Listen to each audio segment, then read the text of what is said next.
The old Indian was sitting on the snow.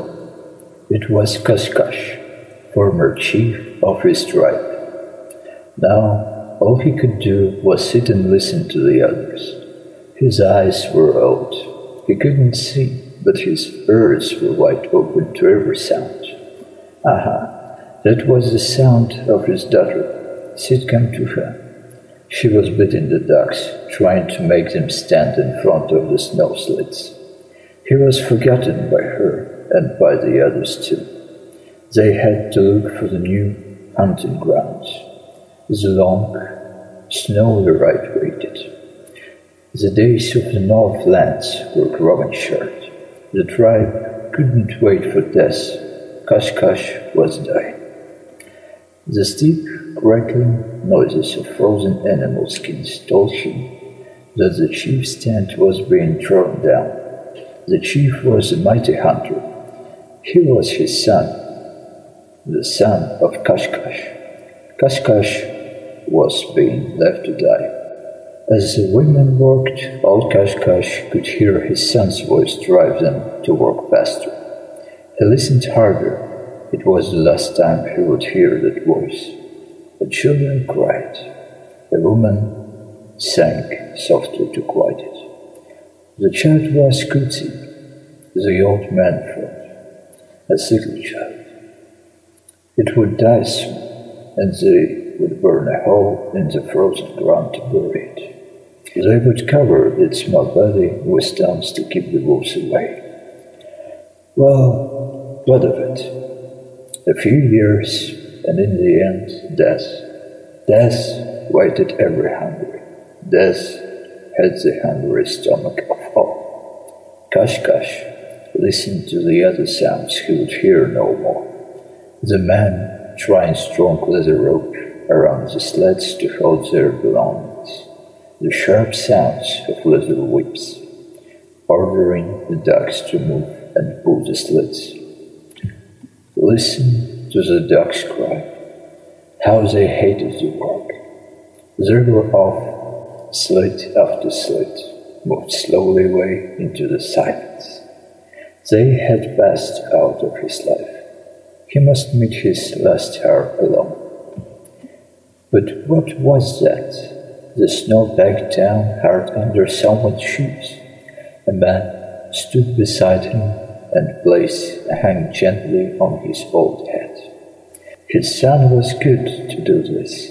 He remembered as the old man whose sons hadn't done this would have left without a goodbye. His mind traveled into the past until his son's voice brought him back.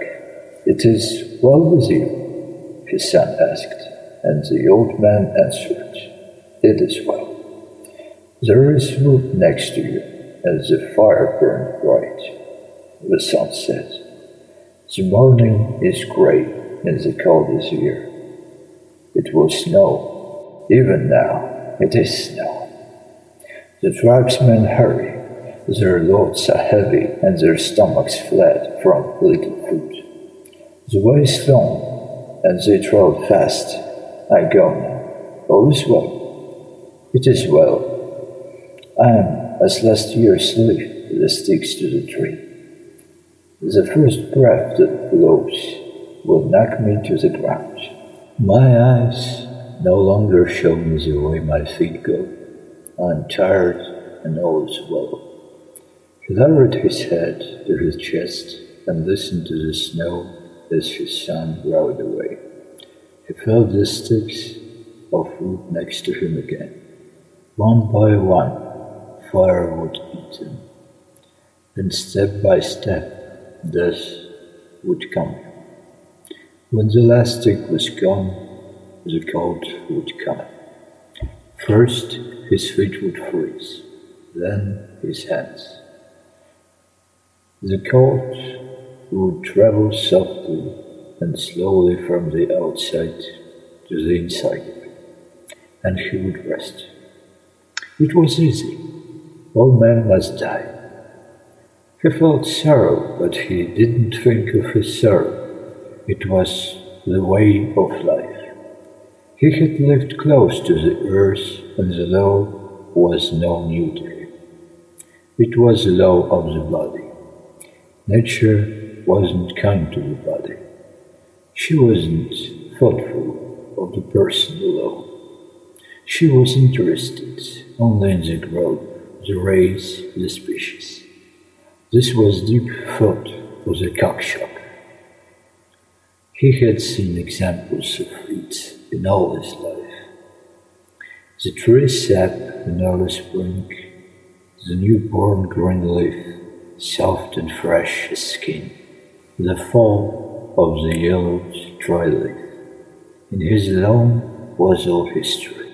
He placed another stick on the fire and began to remember his past. He had been a great chief too. He had seen days of much food and laughter, fed stomachs when food was left to rot and spoil, times when they left animals alone unkilled, days when women had many children. And he had seen days of no food and empty stomachs, days when the fish didn't come and the animals were hard to find. For 7 years, the animals didn't come. Then he remembered when a small boy how he watched the wolves kill a moose. He was with his friend Zinka, who had killed later in the Yukon River. But the moose. Zinka and he began going out to play that day. Down by the river they saw flash steps of a big heavy moose. He is old one, Zinka said. He cannot run like the others. He has fallen behind. The wolves had separated him from the others. They will never leave him. And so it was. By day and night, never stopping, biting at his nose, biting at his feet, the wolves strayed with him until the end. Zinka and he had felt the blood cooking in their bodies. The end would be a sight to see. They had followed the steps of moose and the wolves. Each step told a different story. They could see the tragedy as it happened. Here was the place the moose stopped to fight. The snow was packed down for many feet. One wolf had been caught by the heavy feet of the moose and kicked to death. Further on, they saw how the moose had struggled to escape up a hill, but the wolves had attacked from behind. The moose had fallen down and crushed the wolves. Yes, it was clear the end of the year. The snow was red ahead of them. Then they heard the sound of battle. Here Zinka moved closer on the stomachs, so the wolves wouldn't see them. They saw the end. The picture was strong. It has stayed with him all his life. His dull, blind eyes saw the end again, as they had in the far past. For long, his mind saw his past. The fire began to die out, and the cold entered his body. He placed 2 more sticks on it, just 2 more left. This would be how long he would live. It was very lonely. He placed one of the last pieces of wood on the fire. Listen, what a strange noise for wood to make in the fire. No, it wasn't wood. His body shook as he recognized the sound. Wolves. The cry of a wolf brought the picture of the old moose back to him again. He saw the body turn to pieces, with flesh blood running on the snow. He saw the clean bones lying grey against the frozen blood. He saw the rushing forms of the grey wolves, their shining eyes, their long wet tongues and sharp teeth. And he saw them form a circle and move even slowly, closer and closer. A cold, wet nose touched his face. At the touch, his soul jumped forward to awaken him. His hand went to the fire and he pulled the burning stick from it. The wolf saw the fire but wasn't afraid. It turned and howled into the air to his brother wolves. They answered with hunger in their throats and came running. The old Indian listened to the hungry wolves. He heard them form a circle around him and his small fire.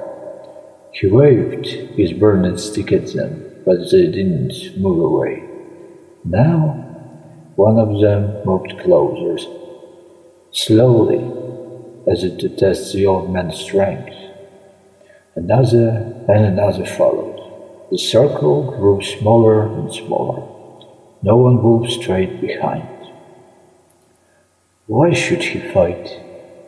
Why cling to life? And he dropped his stick with a fire on the end of it. It fell in the snow and the light went out. The circle of wolves moved closer. One again, the old Indian saw the picture of the moose as it struggled before the end came. He dropped his head to his knees. What did it matter, after all? Isn't this the law of life?